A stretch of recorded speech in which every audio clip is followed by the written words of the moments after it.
అందరికీ వందనాలు. నేను ఈరోజు సామెతల గ్రంథము 2వ అధ్యాయములో 1వ వచనం నుండి 10వ వచనం వరకు చదువుతున్నాను. నా కుమారుడా, నీవు నా మాటల అంగీకరించిన ఆజ్ఞలు నీ యొద్ద దాచుకొనే యెడల జ్ఞానమునకు నీ చెవి యొగ్గి హృదయపూర్వకముగా వివేచన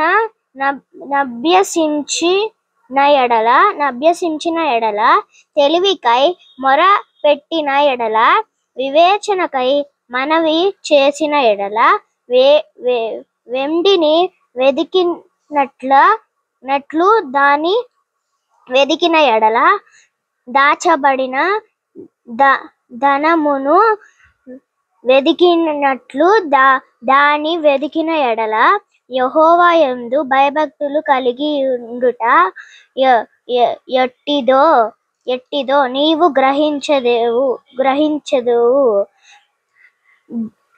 దేవుని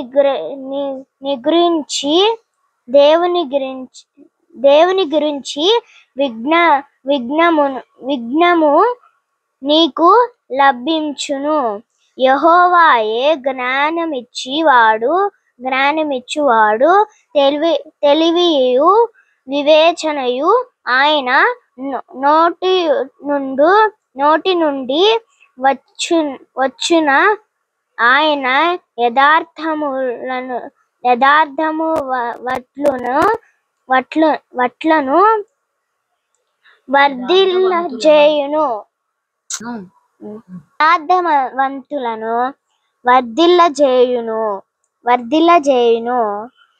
యుక్త మార్గము తప్పక నడుచుకొనువారికి ఆయన కేడెముగా నున్నాడు. న్యాయము తప్పిపోకుండా ఆయన కనిపెట్టును. తన భక్తుల ప్రవర్తన ఆయన కాచును.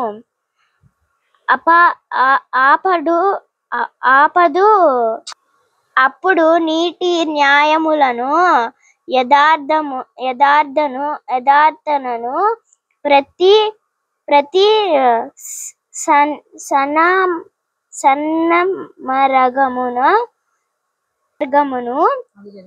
సన్మార్గమును నీవు తెలిసికొందువు. జ్ఞానము నీ హృదయమును జొచ్చును. తెలివి నీకు మనోహరముగా నుండును. నేను ఇప్పుడు సామెతలు 2వ అధ్యాయం 11వ వచనం నుండి 22వ వచనం వరకు చదువుతున్నాను. బుద్ధి నిన్ను కాపాడును, వివేచన నీకు కావాలి కాయను. అది దుష్టుల మార్గము నుండి మూర్ఖముగా మాటలాడు వారి చేతిలో నుండి నిన్ను రక్షించును. అట్టివారు చీకటి త్రోవలలో నడువలేనని యథార్థ మార్గములను విడిచిపెట్టెదరు. కీడు చేయ సంతోషించుదురు. అటి మూర్ఖులు ప్రవర్తన యందు ఉల్లసించుదురు. వారు నడుచుకొను త్రోవలు వంకరివి, వారు కుటిల వర్తనులు. మరియు అది జార స్త్రీ నుండి మృదువుగా మాటలాడు పర స్త్రీ నుండి నిన్ను రక్షించుదును. అట్టి స్త్రీ తన యౌవనకాలము ప్రియుని విడుచున్నది, తన దేవుని నిబంధనను మరుచున్నది. దాని ఇల్లు మృత్యువు నొద్దకు దారితీయును. అది నడుచు త్రోవలు ప్రేతల యొద్దకు చేరును. దాని యొద్దకు పోవు వారిలో ఎవరునూ తిరిగి రారు. జీవ మార్గములు వారికి దక్కవు. నా మాటలు వినిన ఎడల నీ సజ్జనుల మార్గమయందు నడుచుకొందువు. నీతిమంతుల ప్రవర్తనల అనుసరించుదవు.